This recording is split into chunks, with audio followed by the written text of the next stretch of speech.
Olá pessoal, neste 7º módulo do curso de Legislação Aplicada à Tecnologia da Informação, vamos tratar de um assunto que muita gente que trabalha com TI não dá a devida atenção: os contratos de serviços de TI, os contratos de prestação de serviços de TI. É muito importante para o profissional de tecnologia da informação saber o que pode e o que não pode ter em um contrato feito com o seu cliente, além dos principais pontos para quem vai elaborar um contrato e demais aspectos legais envolvidos nesse processo. Vamos então, nessa primeira videoaula, tratar das principais definições e da composição de um contrato de serviços de TI.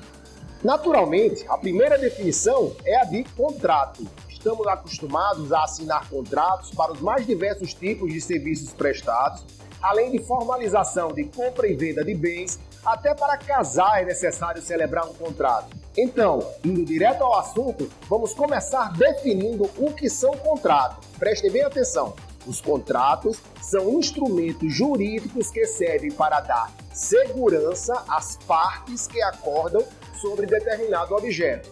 E no caso de serviços, podemos definir contrato de prestação de serviços como sendo um acordo por meio do qual uma parte se compromete a exercer um serviço de interesse da outra parte, que será responsável pela retribuição a esta prestação de serviço.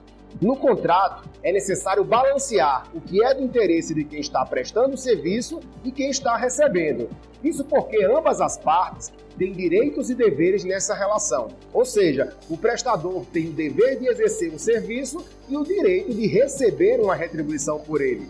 Não se pode confundir os termos de um contrato de trabalho com os termos de um contrato de prestação de serviços. O contrato de prestação de serviços, ao contrário do contrato de trabalho, é feito mediante a contratação de uma pessoa ou empresa para realizar um trabalho isolado e específico. Não existe, portanto, um vínculo empregatício como existe no contrato de trabalho.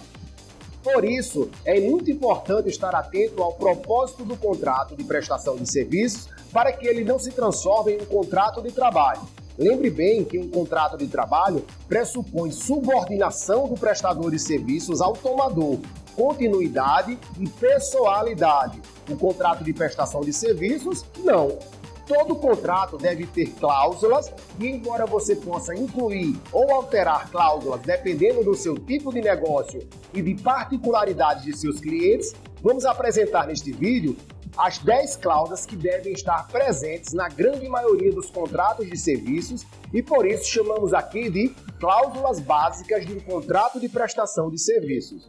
Essas cláusulas são qualificação das partes, objeto do contrato, obrigações de cada um, contratante e contratado, preço e condições de pagamento, prazo, reajustes do contrato, rescisão, multa, condições gerais e o fórum. Vamos então detalhar cada uma dessas 10 cláusulas.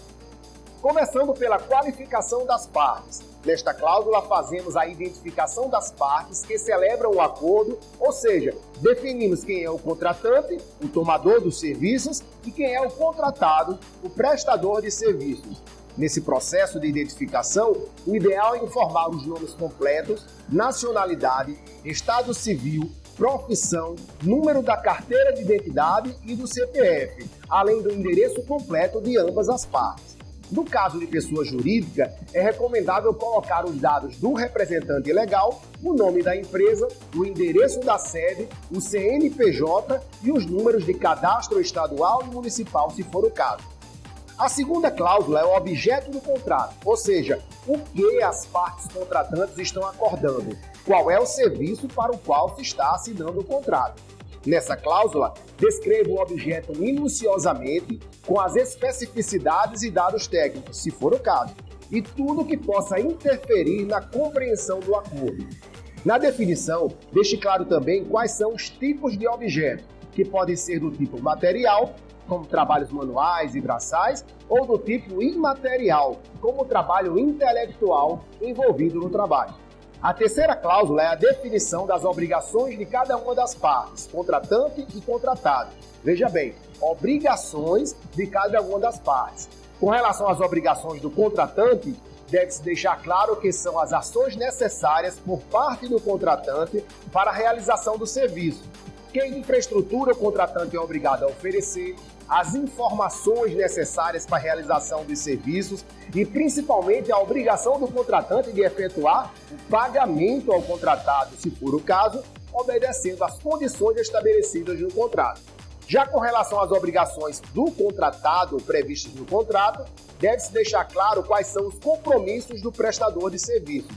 Dependendo do tipo de serviço, podem constar nessa cláusula os horários de trabalho, a postura ética esperada do contratado, o fornecimento ou não de equipamentos e informações, além dos que vão ser de responsabilidade do contratante, enfim, o que o contratante pode esperar do contratado durante a vigência do contrato.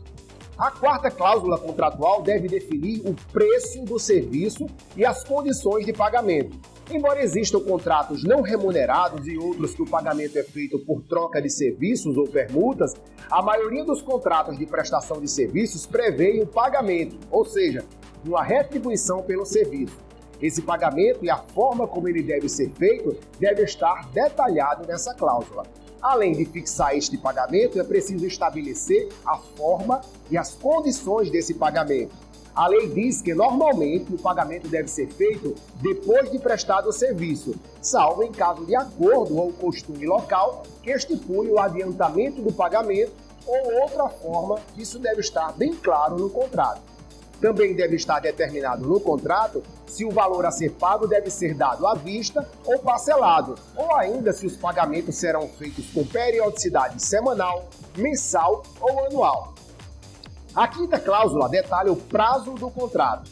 Embora existam contratos que informam que tem validade indeterminada, a legislação brasileira, veja bem, estabelece que a prestação de serviços não pode ser convencionada por mais de 4 anos.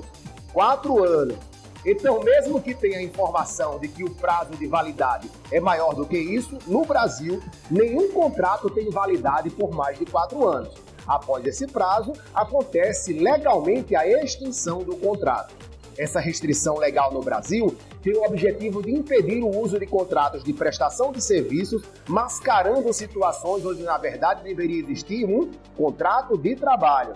Dentro desse limite de 4 anos, as partes podem pactuar no contrato a realização dos serviços da forma que quiserem, em prazos contratados em dias, semanas, meses ou em anos. A sexta cláusula é muito importante para manter os valores dos serviços atualizados. Refere-se aos reajustes do contrato. Quando o contrato for maior do que 1 ano, é interessante estabelecer uma cláusula de reajuste que reequilibre financeiramente o contrato de prestação de serviço. Dependendo de como estiver a economia do país, os valores contratados podem ficar defasados e não representar o custo atualizado do serviço prestado. Normalmente, o reajuste é feito anualmente, mas nada impede que as partes definam no contrato que será feito de outra forma, como indexação a algum índice do mercado, por exemplo. Quando existirem cláusulas de reajuste que prejudicam uma das partes, reajuste muito acima ou muito abaixo da inflação, por exemplo, essas cláusulas são consideradas cláusulas abusivas e podem resultar no cancelamento do contrato ou até em alguma ação judicial de uma das partes para tentar corrigir os valores, mesmo estando definidos no contrato. É comum que uma das partes ou até as duas partes em comum acordo não desejem dar continuidade ao trabalho em determinado momento, mesmo que ainda não tenha encerrado a vigência desse contrato. Nesses casos, para proteger as partes, é importante que estejam definidos os termos relacionados à rescisão contratual, a sétima cláusula básica de um contrato de prestação de serviços. Sobre este assunto, a lei diz que, veja bem, não havendo prazo estipulado, nem se podendo inferir da natureza do contrato ou do costume do lugar, qualquer das partes a seu arbítrio, mediante aviso prévio, pode rescindir o contrato. Legalmente, esse aviso prévio deve ser de 8 dias de antecedência para contratos de 1 mês ou mais, 4 dias de antecedência para contratos de semana ou quinzena, ou para casos de contratos com previsão de encerramento de menos de 7 dias, o aviso prévio pode ser dado na véspera. Uma cláusula fundamental em um contrato é a cláusula de previsão de multa. Costuma-se dizer que a multa é um incentivo à obediência contratual. Em qualquer tipo de contrato, devem ser previstas multas, principalmente em casos de inadimplência de qualquer uma das partes, ou seja, em casos de atraso da prestação de serviços ou atraso no pagamento pelos serviços. Como já falamos no início desta videoaula, existem algumas diferenças entre tipos de serviços prestados e por isso é comum a existência da cláusula condições gerais.